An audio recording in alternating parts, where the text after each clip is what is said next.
नमस्कार. दरवर्षी 8 मे रोजी जगभरामध्ये थॅलेसेमिया दिन साजरा केला जातो. हा एक अनुवंशिक रक्ताचा आजार आहे की जो रुग्णांच्या आईवडिलांकडून मुलांमध्ये येतो. या आजाराची मुख्य लक्षणे जवळपास 3 ते 6 महिन्यानंतर कळून येतात. थॅलेसेमिया दिन साजरा करण्याचा मुख्य हेतू लोकांमध्ये रक्तांशी निगडीत या गंभीर आजाराबद्दल जनजागृती करणे हा आहे व यासाठीच आम्ही Indian Academy of Pediatrics Sangli district ब्रँचमधील बालरोग तज्ज्ञांनी व रक्तविकार विशेषज्ञ यांच्या सहाय्याने हा व्हिडिओ आपल्यापर्यंत जनहितार्थ आणला आहे. धन्यवाद. भारतात दरवर्षी 10,000 मुलांमागे 8 मुले थॅलेसेमिया हा आजार घेऊन जन्माला येतात. भारतात या आजाराचे 20 दशलक्ष रुग्ण असूनही या आजाराच्या प्रतिबंधाविषयी व थॅलेसेमिया असलेल्या रुग्णांना सुविधाविषयी सर्वसामान्यांमध्ये अनभिज्ञता आहे. हा आजार भारतातील काही ठराविक राज्यांमध्ये व काही ठराविक समाजाच्या लोकांमध्ये प्रामुख्याने दिसून येतं. चला तर मग जाणून घेऊया 8 मे जागतिक थॅलेसेमिया या गंभीर आजाराबद्दल माहिती, त्याची लक्षणे व प्रतिबंधित उपाय. थॅलेसेमियाची लक्षणे. थॅलेसेमिया सौम्य ते तीव्र स्वरूपात दिसून येतो.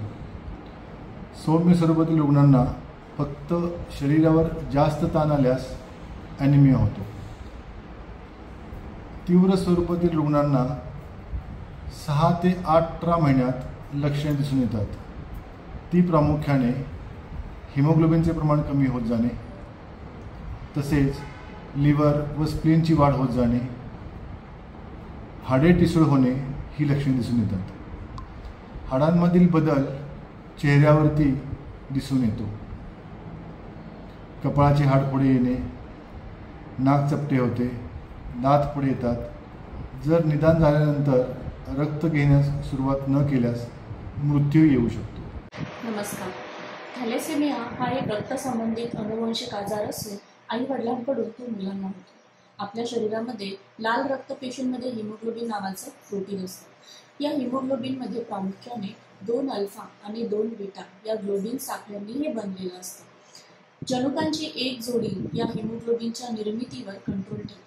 जर या जनुकांच्या जोडीमध्ये दोष निर्माण झाला तर या अल्फा आणि बीटाच्या ग्लोबिन चेन्सवर परिणाम होतो आणि परिणामस्वरूपी या ग्लोबिन चेन्सचं प्रमाण आपल्या शरीरामध्ये कमी होतं किंवा शरीरामध्ये ते पूर्णपणे अब्सेंट असतं. जर अल्फा चेन्सला प्रॉब्लेम झाला, त्याची निर्मिती कमी झाली तर आपण त्याला अल्फा थॅलेसेमिया म्हणतो. आणि बीटा ग्लोबिनचं शरीरातलं प्रमाण कमी झालं किंवा पूर्णपणे अब्सेंट असेल तर आपण त्यांना बीटा थॅलेसेमिया म्हणतो. आणि या रुग्णांना दर 2 ते 4 आठवड्यांनी रक्त चढविण्याची गरज भासते. या जनुकांच्या जोडीमध्ये जर एकामध्ये जर दोष असेल तर आपण त्याला थॅलेसेमिया वाहक किंवा थॅलेसेमिया ट्रेट, थॅलेसेमिया मायनर किंवा थॅलेसेमिया कॅरियर असे म्हणतो. जर 2 थॅलेसेमिया वाहक यांचा विवाह झाला किंवा आई वडील जर हे थॅलेसेमिया वाहक असतील तर प्रत्येक प्रेग्नन्सीमध्ये होणारे मुलं जे असतील त्यांना 25% चान्सेस असेल की ते थॅलेसेमिया ग्रस्त असतील आणि त्यांना रक्त चढविण्याची गरज भासेल. 50% चान्सेस असतील की ते थॅलेसेमिया मायनर असतील आणि 25% मुले ही थॅलेसेमिया आजार नसणारी म्हणजे नॉर्मल असतील. जर आई वडील दोघांपैकी एकाला थॅलेसेमिया मेजर असेल किंवा थॅलेसेमिया आजार असेल तर त्यांच्या होणाऱ्या प्रत्येक अपत्याला हे थॅलेसेमिया मायनर असण्याची शक्यता आहे.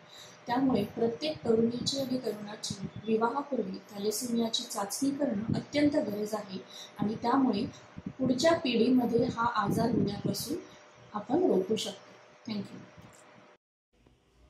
नमस्ते. सो थैलेसीमिया का निदान या डायग्नोसिस हम कैसे कर सकते हैं? तो जैसे कि हमने वीडियो के पहले वाले हिस्से में देखा कि थैलेसीमिया के कुछ लक्षण होते हैं, जैसे कि बच्चे का ब्लड बहुत कम हो जाता है और उसे बार बार ब्लड देने की, बाहर से ब्लड देने की आवश्यकता होती है. तो ऐसे कंडीशन में हम ये अनुमान लगा सकते हैं कि शायद से बच्चा थैलेसीमिया जैसी बीमारी से पीड़ित है और हमें कुछ टेस्ट करके पता करना चाहिए या कंफर्म करना चाहिए कि बच्चे को थैलेसीमिया है क्या। तो पहला जो टेस्ट हम करते हैं, सिंपल टेस्ट जिसको हम बोलते हैं CBC या कंप्लीट ब्लड काउंट, और हम पेरिफेरल स्मीयर देखते हैं। तो इसमें हमें पता चलता है कि बच्चे का हीमोग्लोबिन बहुत कम है, और पेरिफेरल स्मीयर में हमें कुछ हीमोलिसिस के फीचर्स मिलते हैं, जैसे कि बच्चे के रक्त के जो कण हैं वो टूट रहे हैं, कुछ न्यूक्लिएटेड RBCs मिलते हैं, जिससे कि हमें अनुमान लग जाता है कि शायद ये थैलेसीमिया है। और उसको कंफर्म करने के लिए हम एक टेस्ट करते हैं जिसको बोलते हैं HB इलेक्ट्रोफोरेसिस या HPLC। तो उसमें हम हीमोग्लोबिन के विभिन्न अंशों को देखते हैं, जैसे कि फीटल हीमोग्लोबिन, एडल्ट हीमोग्लोबिन और HbA2। तो नॉर्मली फीटल हीमोग्लोबिन का जो परसेंटेज होता है वो 2% से कम होता है, लेकिन थैलेसीमिया में फीटल हीमोग्लोबिन का परसेंटेज काफ़ी बड़ा होता है। और अगर क्लिनिकल फीचर्स है, जैसे कि बच्चे को ब्लड की ज़रूरत पड़ रही है, लिवर और स्प्लीन बढ़ा हुआ है और फीटल हीमोग्लोबिन बहुत हाई है, तो इससे हमें कंफर्म हो जाता है कि यह थैलेसीमिया है, और इस टेस्ट से HPLC या HB इलेक्ट्रोफोरेसिस से थैलेसीमिया का डायग्नोसिस कंफर्म कर सकते हैं। लेकिन अगर बच्चा हमारे पास ब्लड लेने के बाद आया है, जैसे कि हम जानते हैं कि थैलेसीमिया से अगर बच्चा पीड़ित है तो उसे बार बार बाहर से ब्लड देने की आवश्यकता होती है, वो अपना ब्लड सही तरीके से नहीं बना सकता, तो यूजुअली वो डॉक्टर्स के पास ब्लड लेने के बाद आते हैं। तो ऐसे कंडीशन में हम HPLC या HB इलेक्ट्रोफोरेसिस से डायग्नोसिस थैलेसीमिया का निदान नहीं कर सकते। उसके लिए हमें कम से कम 3 महीने तक, 2 से 3 महीने तक रुकना पड़ता है। तो उस कंडीशन में हम genetic test, that is mutation analysis करके थैलेसीमिया का डायग्नोसिस कर सकते हैं। अब जहाँ तक ये जेनेटिक टेस्ट या म्यूटेशन एनालिसिस की बात है, इसका दूसरा इम्पोर्टेंस ये है कि बच्चा जब माँ की गर्भकोश में होता है, जैसा कि हम जानते हैं कि थैलेसीमिया एक जेनेटिक डिजीज है, तो अगर बच्चे के माता अगर एक प्रेग्नेंट लेडी थैलेसीमिया ट्रेट है, वो थैलेसीमिया से पीड़ित नहीं है, लेकिन वो थैलेसीमिया की कैरियर है, जो कि फिर हमें HB इलेक्ट्रोफोरेसिस से पता चलता है कि अगर HbA2 3.5 या 4 से ज्यादा है तो इसका मतलब वो थैलेसीमिया की कैरियर है। तो अगर कोई प्रेग्नेंट लेडी थैलेसीमिया की कैरियर है तो हमें तुरंत उसके पार्टनर, उसके हस्बैंड का HB इलेक्ट्रोफोरेसिस करके देखना चाहिए, और अगर दोनों हस्बैंड और वाइफ थैलेसीमिया कैरियर हैं तो हमें उस कपल की काउंसलिंग करनी चाहिए कि 25% चांसेस है कि उनका होने वाला बच्चा थैलेसीमिया से पीड़ित हो सकता है। और ये बहुत जरूरी है कि जन्म से पहले हम ये पता लगा लें कि गर्भकोश में जो बच्चा है क्या वो थैलेसीमिया से पीड़ित है।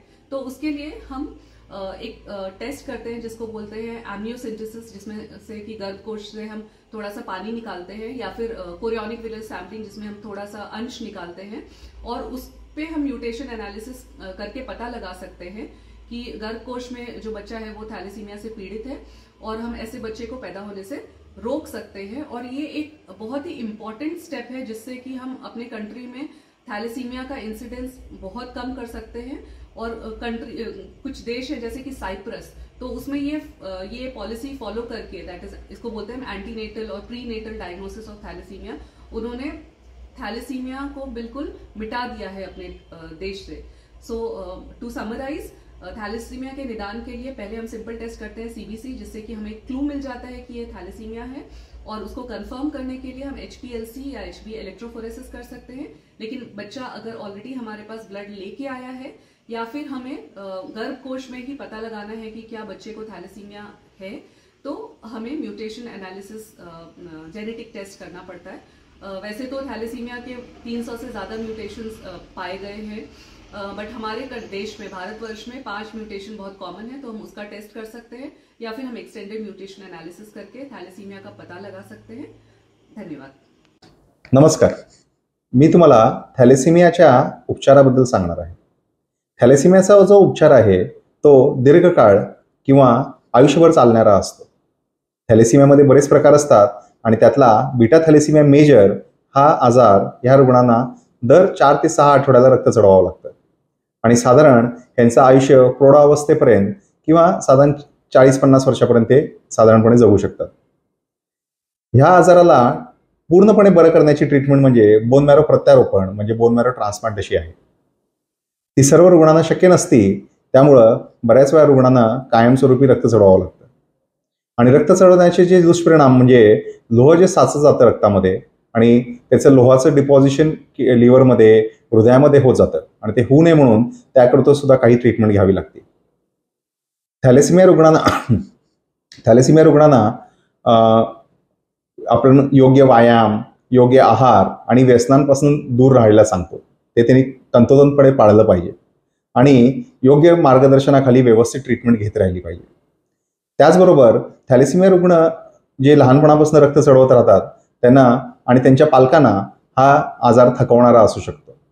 त्यामुळं पालकांनी आणि घरच्यांनी संयम ठेवणं गरजेचं आहे आणि या रुग्णांची काळजी घेत असताना त्यांची ट्रीटमेंट व्यवस्थित होईल आणि संयमानं त्यांना धीर दिला पाहिजे आणि थॅलेसिमिया रुग्णांना आपण चांगल्यात चांगली ट्रीटमेंट देऊन त्यांचं आयुष्य जेवढं होता येईल तेवढं वाढवता आलं पाहिजे. धन्यवाद. नमस्कार.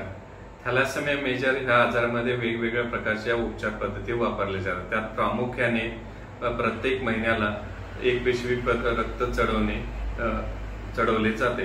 ह्या प्रत्येक पिशवी मागे अराउंड 250 मिलीग्राम हे अतिरिक्त लोह हे शरीरामध्ये साठले जातं व त्याचबरोबर थॅलेसेमिया पेशंटमध्ये ॲनिमियाचे प्रमाण असल्या कारणाने अतिरिक्त लोह हे शरीरामध्ये आहारामधूनही साठले जाते.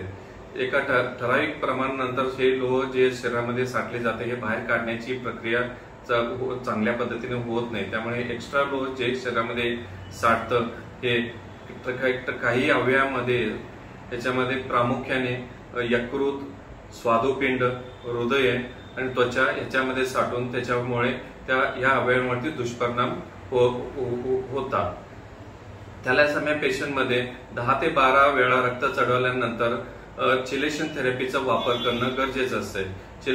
चिलेशन थेरपीमुळं शरीरातले जे एक्स्ट्रा लोह जे साठले जातं हे बाहेर काढण्याची प्रक्रिया होते. ह्याच्यामध्ये थॅलेसेमिया पेशंटमध्ये हे अतिरिक्त लोह साठल्यामुळे दरवर्षी 2000 ते 4000 लोक मृत्युमुखी पडतात. थॅलेसेमिया ट्रीटमेंटमध्ये थॅलेसेमियाची ट्रीटमेंट चालू असताना त्याच्यामध्ये बरोबर व्हिटॅमिन सी, फोलिक ऍसिड ह्या अतिरिक्त औषधांचा वापर केला जातो.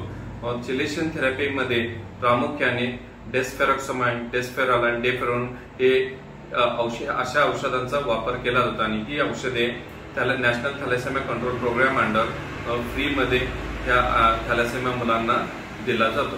धन्यवाद. भारत में हर साल 10,000 से 12,000 थैलेसीमिया ग्रस्त बच्चों का जन्म होते हैं. ये थैलेसीमिया मेजर पेशेंट को हर महीने में खून चढ़ाना का ज़रूरी है. साथ साथ उनको कीलेशन थेरेपी का भी ज़रूरी है. कई सालों से भारतीय हॉस्पिटल में थैलेसीमिया डे केयर का सर्विसेज शुरू है. ये डे केयर सेंटर में रोज़ सुबह से शाम तक सोमवार से शनिवार चालू होते हैं. इधर थैलेसीमिया ग्रस्त बच्चों के लिए फ्री ट्रांसफ्यूशन देने के सर्विसेज चालू है.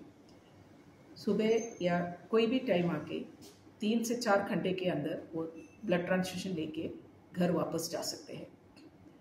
थैलेसीमिया का निदान होने के बाद ये बच्चों को हमारा ब्लड बैंक से एक थैलेसीमिया कार्ड बनाना होते हैं. वो कार्ड के सहारे से उनको फ्री ब्लड मिल सकते हैं. साथ साथ कीलेशन थेरेपी का भी हम मार्गदर्शन करते हैं. ये बच्चों का 6 महीने में एक बार सीरम फेरेटिन का टेस्ट फ्री में मिल सकते हैं और साल में एक बार उसका हृदय का तपासनी व एकोकार्डियोग्राफी और लिवर फंक्शन टेस्ट वो भी किया जाता है. साथ साथ उनका शारीरिक और मानसिक विकास की जांच भी 3 महीने में एक बार या 6 महीने में एक बार कर जाते हैं. इस प्रकार एक छत के नीचे भारतीय हॉस्पिटल में थैलेसीमिया पेशेंट के लिए पूरा उसका उपचार हम उपलब्ध करते हैं. आपण थॅलेसेमिया या आजाराबद्दल जाणून घेतलेले आहेच. या आजारामध्ये हिमोग्लोबिन कमी होत असल्याकारणाने या रुग्णांना सतत नियमितपणे ब्लड ट्रान्सफ्यूजन देणे गरजेचे असते. तसेच शरीरातले लोह वाढू नये यासाठी या रुग्णांना चिलेटिंग एजंट्स नावाची औषधं ही नियमितपणे द्यावी लागतात. तसंच त्यांची शारीरिक वाढ व्यवस्थित होती की नाही आणि त्यांच्या वाढत असलेल्या लोहामुळे त्यांच्या शरीरावरती काही दुष्परिणाम होत नाही आहेत ना यासाठी त्यांची नियमितपणे चाचण्या करणं गरजेचं आहे. आणि या सर्वच गोष्टींमुळे या रुग्णांच्या उपचारावरती बराच खर्च होतो. परंतु शासनाने या रुग्णांसाठी मोफत उपचार चालू केलेले आहेत. आपलं शासकीय वैद्यकीय महाविद्यालय मिरज याच्या अंतर्गत येणारे मिरज सिव्हिल हॉस्पिटल व सांगली सिव्हिल हॉस्पिटल यामध्ये आपण या रुग्णांना मोफत उपचार देतो. यामध्ये त्यांना नियमितपणे ब्लड ट्रान्सफ्युजन देणे, शरीरातले लोह वाढत असल्यास चिलेटिंग एजंट्स नावाची औषधं देणे, तसेच महात्मा ज्योतिबा फुले या योजनेअंतर्गत दर 3 महिन्यांनी त्यांना दाखल करून घेऊन त्यांच्या चाचण्या करणे, या सर्व सुविधा एकाच छताखाली उपलब्ध होतात. तसेच एकाच छताखाली नियमितपणे जर हे उपचार घेत असतील रुग्ण, तर त्यांना लवकरात लवकर H7 ही टेस्ट करून त्यांना बोन मॅरो ट्रान्सप्लांटसाठी मुंबई येथे संदर्भित करणे सुद्धा खूप सोपे जाते. आणि म्हणूनच माझी विनंती आहे की थॅलेसेमियाच्या रुग्णांनी या सेवेचा लाभ घ्यावा आणि त्यांना नक्कीच याचा उपयोग होईल. धन्यवाद.